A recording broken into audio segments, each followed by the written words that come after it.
بسم اللہ الرحمن الرحیم۔ آزادی بااختیار ہونے کو کہتے ہیں، لیکن میں یہ سمجھتا ہوں کہ آزادی احساس کا نام ہے۔ جس قوم کا احساس زندہ ہوتا ہے وہ آزاد رہنا اور آزاد مرنا چاہتی ہے، لیکن جس قوم کا احساس مر جائے وہ وقت سے پہلے ہی مر جاتی ہے۔ اور افسوس آج کچھ ایسا ہی حال جان سے پیارے ملک پاکستان کا بھی ہے، اور یہ حقیقت ہر باشعور، سمجھدار اور عقل مند فرد پر عیاں ہے کہ ملک کی معیشت آج کہاں کھڑی ہے۔ دوستان گرامی، جشن آزادی منانے سے قبل ضروری ہے کہ پہلے ہم آزاد ہوں، اور آزادی کا مطلب ہے کہ کسی کے تابع نہ ہونا۔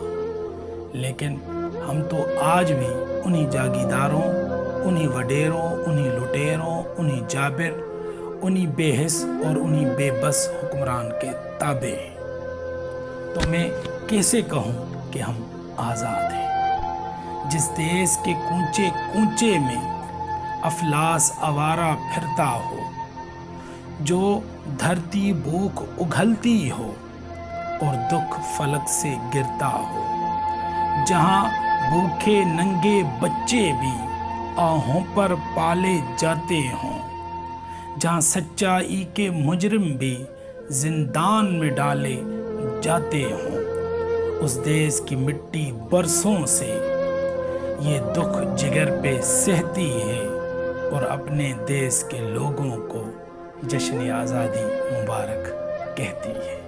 میری دعا ہے کہ جو لوگ پاکستان سے مخلص ہیں، اللہ پاک ان کو اور ان کی فیملی کو سلامت